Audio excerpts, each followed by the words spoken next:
Yeah,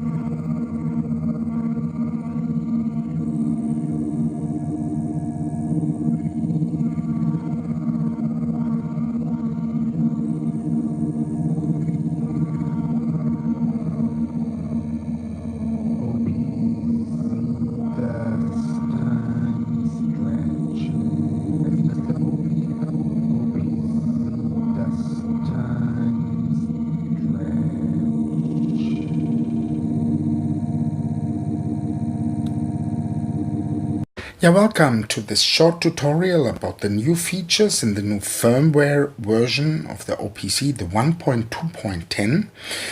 If you're looking for a tutorial about all the other functions of the OPC, I recommend to you to check out my channel. There is a lot of tutorials, even a beginning tutorial to see a general overview of all the functions.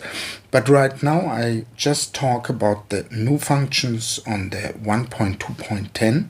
And this is a lot, and basically the main things I want to get into is three functions. It's the Latch Mode. For the transpose track, it is the Arpeggiator, which can be now put it on a solo off function, making it a monosynth.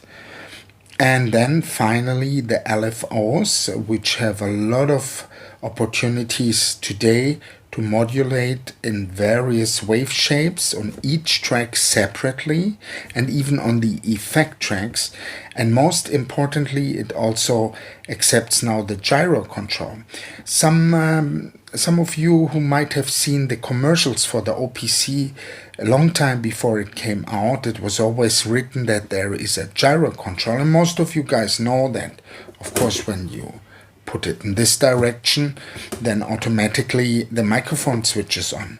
But we had no opportunity to use, like in the OP1, the gyro control. Now you can do that, and you can use it for all kind of destinations, which makes it especially interesting on the first 4 sample tracks to use it then for time stretching, because you can now with a gyro control or with an LFO decide also to modulate the start point of the sample, which gives you a huge opportunity to do crazy stuff with samples.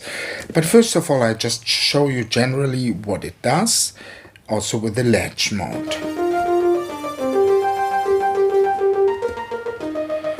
Now I can just press a key and transpose and leave the key and then play on some other track something, and it stays in Latch Mode. How do I get this activated? Simple, just with pressing track on the transposition track and then putting it into green. If I want to switch it off, then I go into blue.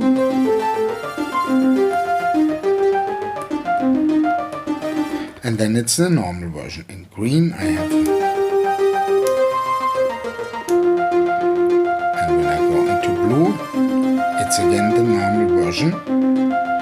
So the Latch Mode is a nice function to stay in your different tune and then still go into other levels and menus of your OPC. The next function is the Arpeggiator. As I told you, you have now the opportunity to also create a solo synth which is not arpeggiated. Let's go into the Arpeggiator track and let's have a look for it. I switch off all the other tracks, meaning you can now decide I clear the track. When you go into the off, you can see here speed off, then it is just a normal mono note playing. It's unfortunately only mono, but whatever. And then when you go further, it is the classical Arpeggiator, what gives you the opportunity to now sequence, for example, some track which is not only having a rhythm from the Arpeggiator, it also can be notes. I show you just simply how it could work. I put in a few notes, and for this first one I decide to have an Arpeggiator. For the second another, Arpeggiator slower for the next. I keep it off. Here I put again Arpeggiator. Here I put it off. Here I also put it off. Here make the note longer. Again another Arpeggiator and off, and a really fast one.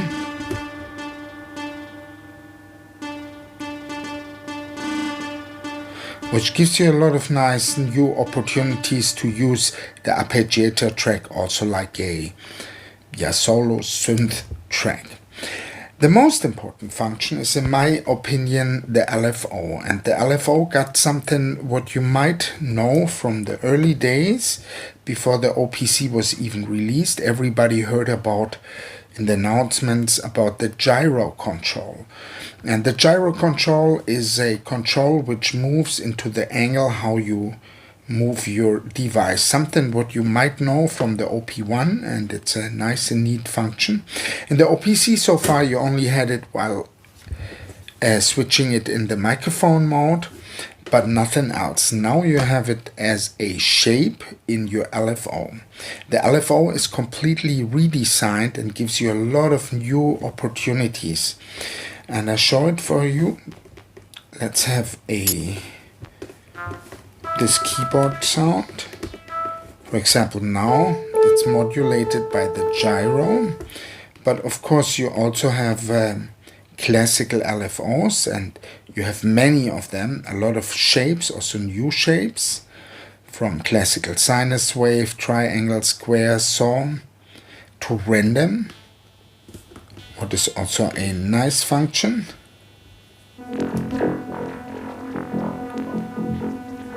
Now it is having the destination filter. You can have it on the resonance, you can have it on the attack of samples, on the panning, on the volume, or also on the parameters of your synthesizer module. But mostly what I like is that you can use the gyro, what gives you a lot of opportunities when you use the sample tracks. Let's do that. We go into a sample track. Let's have this here. And we go and sample a bit. We try now to do some time stretching. We now try to do some time stretching with the OPC, a new function.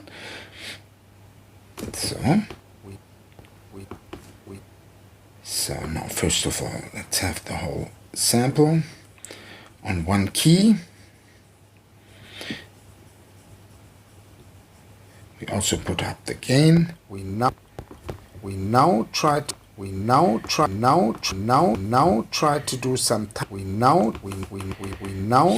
do some the sample. First of all, let's put away the effects and let's go into the LFO page. We have a maximum depth. You have, by the way, also a negative depth. So then we use the gyro control and go into the attack. We create a extremely short one note loop on our sequencer, stretching with the OPC, a new function, and then we also add some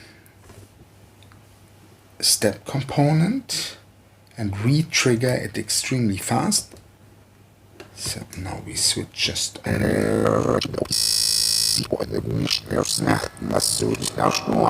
to do some time stretching with the OPC. And as you can see, I can now walk through the sample with the OP. You might wonder why you hear a reverb. The great thing is also the reverb is now accepting to have the gyro control. In fact, actually you can use on every track at the same time the gyro control and can do massively interesting sound collages with that function. In this case, also the gyro is is working on the effect tracks. There you also have the opportunity to use it, the gyro, you see it here, but also normal, of course, LFOs. With time stretching with the OPC.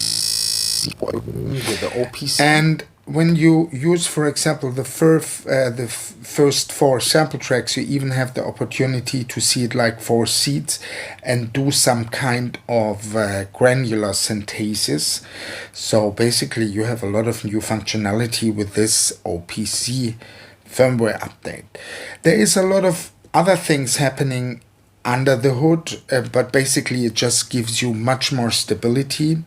You should also check out the new software for your Apple devices. The visualization for the LFO is done really nice, and it helps you a lot to see what you have actually selected, because a little bug is here also. When you look, normally you see a color control always when you go through.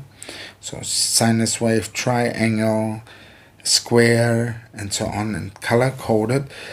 But when you go further behind the gyro control, when it is about the shapes which are key sync, then you unfortunately see only a white light and only the right light when you leave the encoder. I think that's a little bug which will be definitely replaced with the next update. So much about this.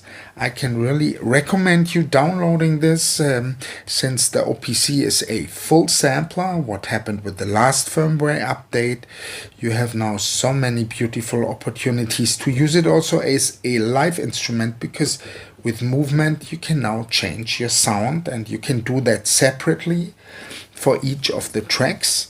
Of course, you also can use standard LFOs. With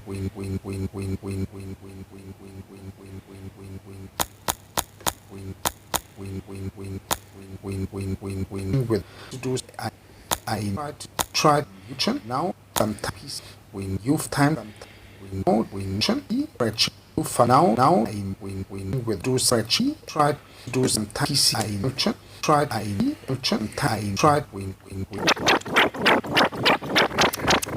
and you can see you have also new possibilities on the rate of the LFO. You can have it like in sync to your sequence, so having quarter notes, full notes, half notes, eighth notes, 16th notes, and so on.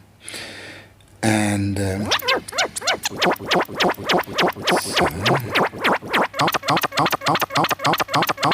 and of course you can put it to various destinations.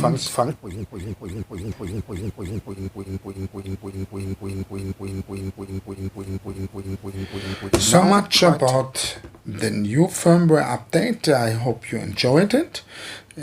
I would like to see your like button if you liked it, and if not, then just tell me in comments what you didn't like. And of course I would like if you follow my channel, because then you always see like updates on my tutorials. So much about the OPC firmware update 1.2.10.